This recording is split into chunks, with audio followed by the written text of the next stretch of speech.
the LeBron James Justice Coalition.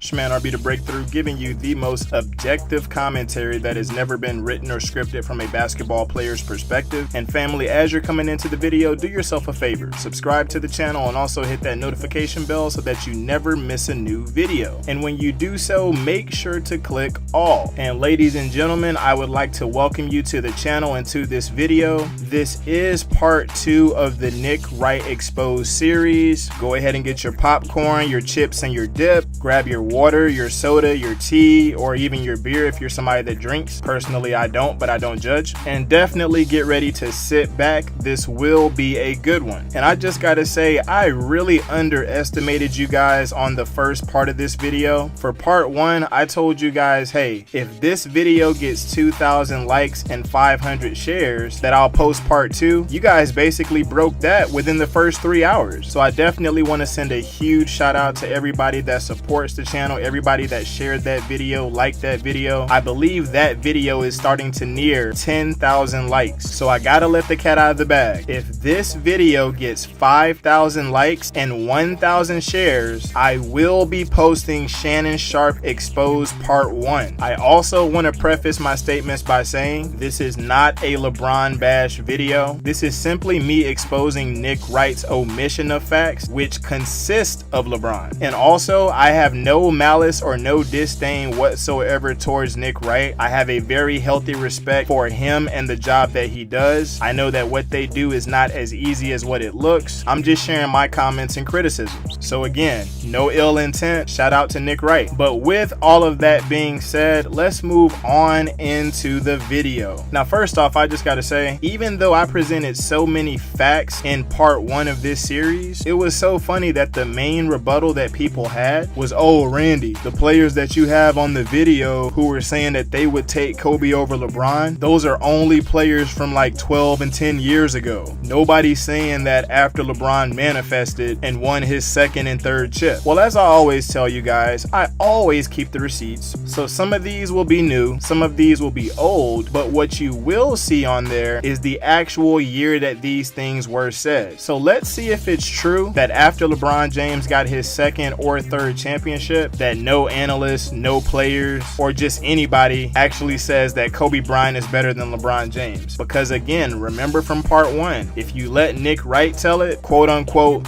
nobody has even had Kobe Bryant in the Jordan and LeBron conversation. So let's roll the clip. What bothered me is when they do talk about it, LeBron is great, first of all.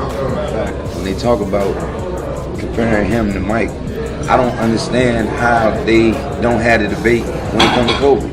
Like I don't get it. I mean, what you forgot or something? What they forgot? That's what I'm saying. That's what I'm saying. Talk to me, please.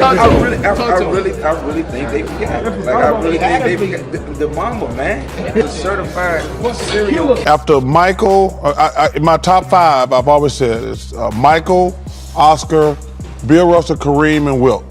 I got Kobe 6, I got LeBron 7. If LeBron already had his prime, do you think him in his prime and Kobe in his prime, who do you think is better? Who would you prefer to have on your team? Kobe's a killer. I mean, he's an assassin. I mean,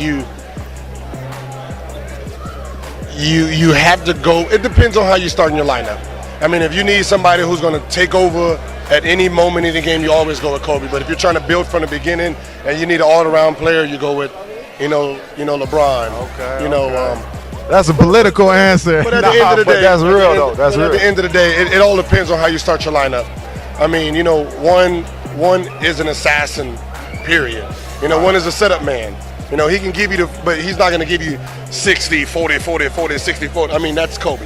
Right. I mean, but in their prime, who's better? Probably Kobe. I mean, all around, he's just a better player in a sense of skill work, knowledge. You know what I have a problem with, though? And I played against MJ. I played against Bron. Bro, how people just skip over Kobe like Kobe wasn't nice like that, though? Like, y'all just, people just bypass and say, LeBron's just better than Kobe. We just go to the greatest of all time, MJ. So what you telling me is LeBron is just no debate at all that he's better than Kobe. I mean, maybe a mild debate, but LeBron. There's no debate at all. I mean, hands down, LeBron is just better than Kobe. That's what you're telling me, right? So now, I'm coming from me. I played against all three of these dudes. All right. And again, I would say LeBron is easily top 3, greatest, top 5, whatever you want to do, all the time. I will say this. I would much rather, as an opponent, play against LeBron than facing Kobe or Jordan on the other side. You know, when I left LA, I got D Wade, similar type player, but like when I went on after that, I was like, you know what? I had the greatest player ever. We could have won 6, 7 championships together. You know, you live and you learn. Was Kobe close? Kobe was close to MJ, very close, but LeBron is night and day.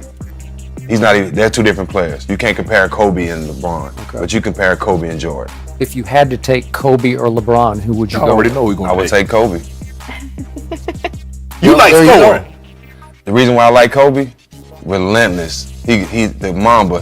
That killer attitude. Killer. He's gonna go out and play hard every night. He's not gonna care who he's playing against. He don't want to work out with you if you're on another team and be your friend in the summertime. You know, I love the fact he has that killer instinct. He's about him and his team. Kobe's different. Would I rank LeBron over Kobe in terms of best of all time? No. Do you disagree with his point? I understand it. I understand Kobe it. over LeBron. Yeah, I'm team Kobe. Ooh. But Ooh. that's just me. I played against both guys. Taking nothing away from LeBron, but I'm team Kobe. Because? Just mentality. Yeah. He's the closest thing, in my opinion, to Michael Jordan. Okay, so all of you guys that were saying that in last video, again, you have been thoroughly exposed. Now, something that I want to point out here on this next point, I have to show you guys how clear it is that indeed Nick Wright does have a hate bias towards Kobe Bryant. Guys, right after Kobe Bryant had both of his jerseys retired, again, that's a special moment. That's a moment to recognize all the great things that he's done. Guys, even at a time like that, Nick Wright was still trying to bash, diminish, and minimize Kobe Bryant's legacy. With all of that in his column, we also have to be honest about one of the reasons Kobe is idolized the way he is, not just because of the Lakers, and not just because of the championships. It's because sports fans fetishize almost the style in which he played, which is the I will always take the last shot style, even if that wasn't the right play.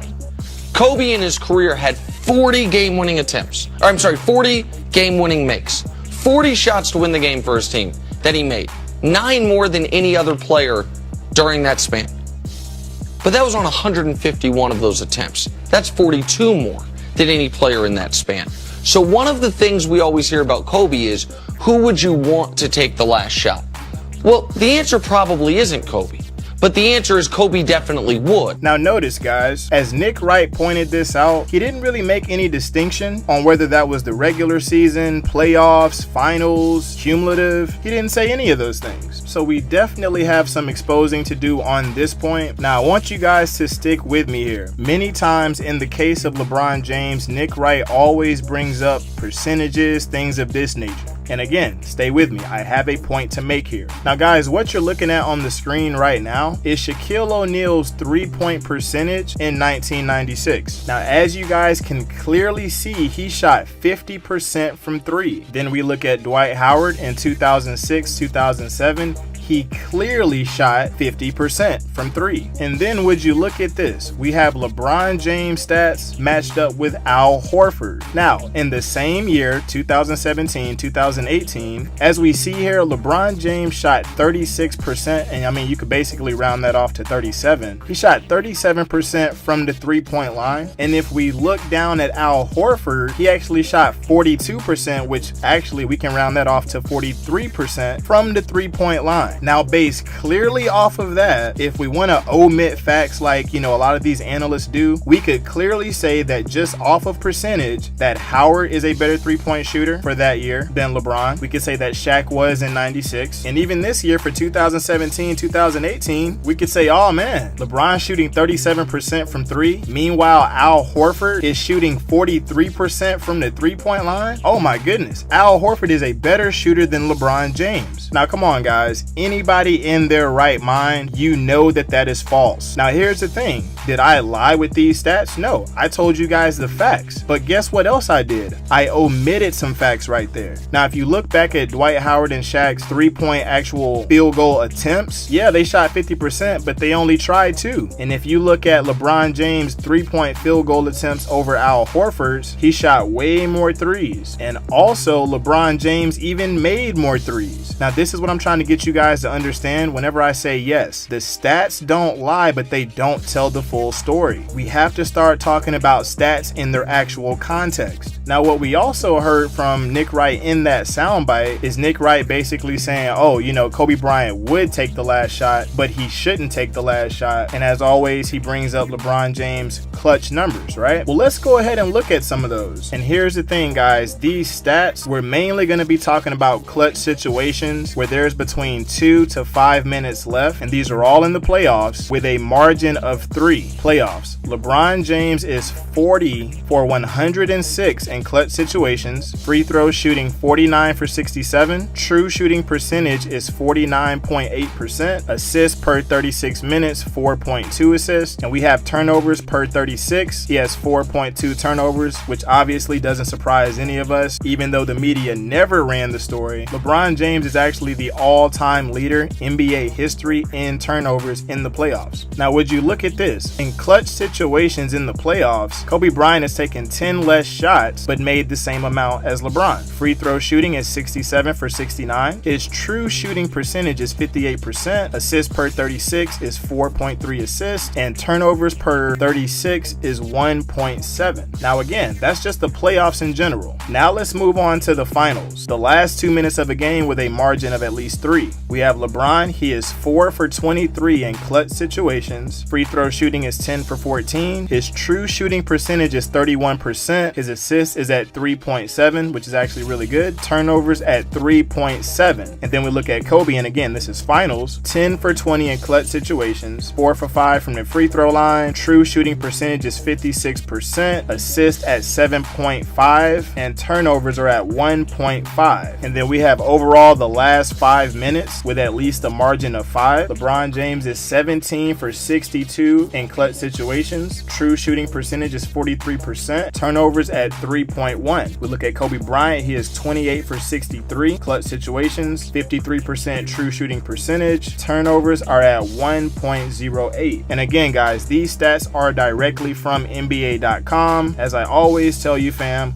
we got the receipts. So we really just debunked 2 common myths that haters use with one stone, because that directly shows you how, again, the stats are totally true, right? But you can obviously manipulate them without context. But let's continue. That what he would call Mamba mentality, I don't know that it was always the right basketball play, and I don't know that we can disregard the parts of Kobe's game that pushed away some potentially great teammates. Oh, pushed away potentially great teammates, eh? Well, Nick, that's pretty funny, because within the last calendar year, Kyrie Irving did not want to play with LeBron so bad that he threatened management to get knee surgery if he had to come back. Also, Nick Wright, I'm not sure if you heard recently, but Paul George, he had an awesome opportunity to come play with LeBron. He actually turned that down and went back to a team that got beat in the first round by a rookie. Oh, and also, did you hear, Nick? Well, of course you heard this, because you actually even confirmed it yourself that this happened. I know that you heard that LeBron James did contact Kevin Durant about possibly coming to LA to play with him. Well, you do know it was confirmed that Kevin Durant hit him with a "I'm good, love, enjoy." And then 2 days later, he re-signs in Golden State. Oh, and also, did you hear, Nick? DeAndre Jordan had the opportunity to go anywhere that he wanted. But guess what? Immediately, whenever free agency hit, he immediately signed with the Mavericks. Oh, Trevor Ariza? Nope, he actually immediately signed with the Phoenix Suns. Dwight Howard is a new free agent? Nope, the list literally goes on and on. But it's funny how you spout off this myth that players actually want to play with LeBron James, yet nobody is wanting to play with LeBron James. They're taking worse deals on losing teams before they pair up with LeBron. That's number one. And number two, now see Nick, you said it yourself that the media can definitely control things. Well, it's funny how you always allude to the myth that Kobe Bryant ran off Shaquille O'Neal, which again, guys, we have already exposed that myth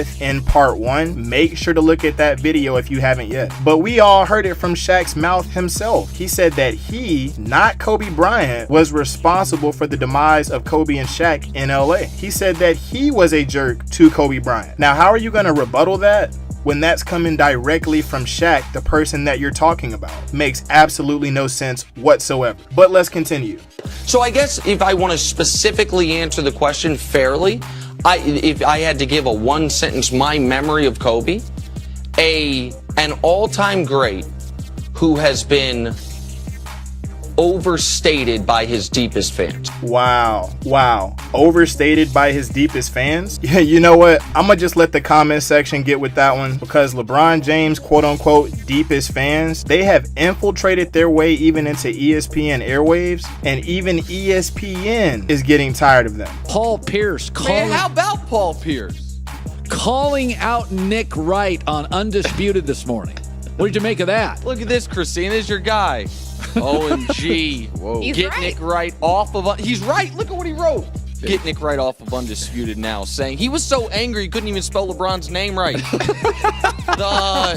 Listen, Paul Pierce is not the best tweeter. We all know that. He also, he and that whole Celtics team, they got post-traumatic stress from LeBron in Game 6 in 2012, ending all their careers prematurely. Ray Allen left them. They don't even talk to each other anymore. Now, I'm not gonna lie, I am gonna be transparent. Whenever I do hear that soundbite, I can't lie, I do laugh. But it's funny how you talk about that, Nick, saying that, oh, you know, those guys on the Celtics had post-traumatic stress disorder because LeBron basically ended their careers prematurely. Well, that's funny, Nick, because I find it strange that you didn't mention how the Celtics actually ended LeBron James' run the first time in Cleveland prematurely, so bad that it made him run away from Cleveland, to where the Cavaliers owner even said that he quit. And then he joined a super team, all of those guys in their prime, and you guys can look at the stats for the regular season and postseason put together. Dwayne Wade was actually the best player on that team in 2011. And what did they do, Nick? Oh, they actually lost to Dirk Nowitzki with no All-Stars. Meanwhile, LeBron James and Dwayne Wade, the number 2 and 3 best players in the world at the time, and Chris Bosh, a solidified top 10 player all-star in the league, they lost to Dirk Nowitzki with no all-stars? Oh, but wait, I thought that, you know, if teams have multiple all-stars, that you can only win if you stack the deck. Shout out to Dirk Nowitzki. Oh, and Nick, what about that post-traumatic stress disorder that the Spurs gave LeBron James? They waxed him in the finals on the floor by a record margin, and the post-traumatic stress disorder was so bad that it sent LeBron James back to Cleveland. You didn't mention that, though. Last point on the cement being wet versus dry. The thing he said this morning is interesting. So, with LeBron in Game 3, he has a first bad playoff game in 4 years. And the question is, does this hurt his legacy? Because the cement's still wet, to use that analogy, we're looking at every imperfection. Not only is Jordan's cement dry, but those imperfections have been paved over, smoothed over, resurfaced. Right, yeah. Well, that sounds pretty biased, Nick, because, you know, whenever you're talking about these things for Jordan being smoothed over, refinished, well, it's funny how LeBron James' finals performance, you know, the first time that he actually got swept, it's funny how that's just glossed over, because contrary to popular belief, these were the actual stats. He scored 22 points per game on 20% three-point shooting, 69% free throw shooting, 35% field goal shooting, averaging 6 turnovers per game. But again, LeBron was some monster in the finals that just had no help. Well, that doesn't look like efficiency or great play to me either. Oh, but again, we have to smooth that over and refinish that, right, Nick? Let's continue.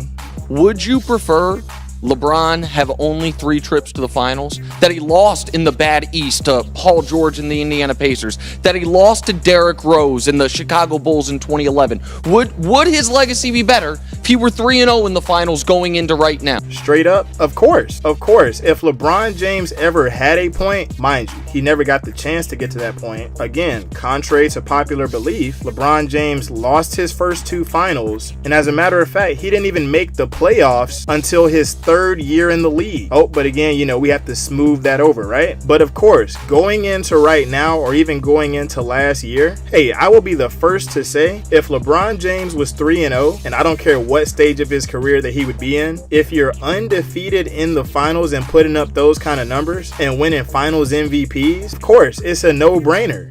I know we had Magic Johnson, we'll talk about it later in the show, say Kobe's the best Laker ever. Well, if we're being fair, he's probably close to the 4th or 5th best Laker ever than the best Laker ever. So Kobe has said that you're his idol, you're his favorite player. You said that, I was surprised to hear this. You said Kobe was the greatest Laker ever. Yeah, he is. I mean, when you think about what Kobe has achieved, you know, nobody can claim that they've won more championships in Los Angeles than Kareem. Is he not the greatest Laker because he didn't play his whole career with the Lakers? Exactly. Oh, interesting. Very humble of you to say Kobe is the greatest Laker. Now again, the LeBron apologists, the LeBron James Justice Coalition, they will expose themselves time and time again right here. But wait a minute, I'm supposed to believe Nick Wright, the analyst, who's going strictly off of stats, who has never played basketball before? For those of you who are new to the channel that have never seen my work before, I'm an actual basketball player myself, and I'll be the first to say, no, I have not played in the NBA yet, but I have played on the high school, collegiate, and international level. I've played at a high enough level to be able to get paid for it. But I'm supposed to take what Nick Wright says over Magic Johnson, one of the most influential people in NBA history, with 5 championships, played all positions his rookie year and won the championship? Are you kidding me? Yo, I'm just saying, man, if you guys are gonna take that opinion over Magic Johnson, I'm sorry. There is just no saving you at this point. You have been totally brainwashed by the media, and you guys really do think that these stats are everything. And this is sad, man. Listen, it's not that it's possible.